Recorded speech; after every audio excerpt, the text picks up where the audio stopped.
Hi guys, this is my MG5 2020 model, but still the same up to the latest. So this is still actively sold in the market, and I'm going to replace the cabin filter. So I have it now and I'll show you how to do it. So the cabin filter is located behind the glove box right over there.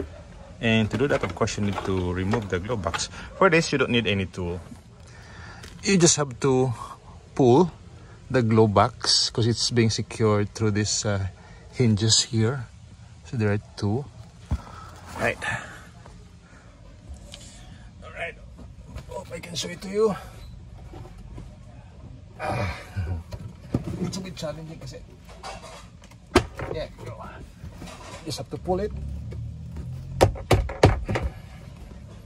Like so. Yan. Yan. Alright. Done it. So it's only being secured by this hinge here. It goes into there. Yan. Ito rin. There must be a way to do that, I think. Maybe going like that. Anyway, so to open this, all you need is to, yan, and there you go. Yeah. Tapos, just pull it out, and there's an arrow there of the airflow. So the fan is right at the bottom, right there, you can see. So you should orient the arrow like so. So this is the brand new replacement filter, and it should fit perfectly, I hope. All right, yun. And you need to push it a little bit to secure that, and then where's the cover?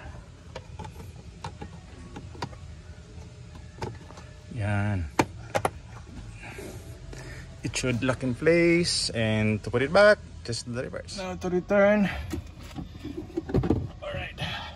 Oh, it's the other way around. Yan. So make sure na ipasok to. Yan. It's a little blicky. Okay. Ow, no. It's challenging than I thought.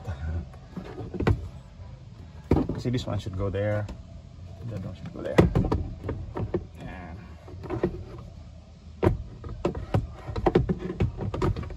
Done.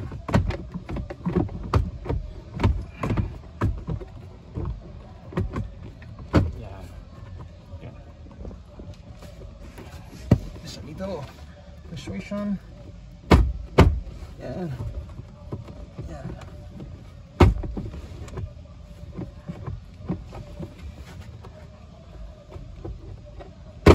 Yan.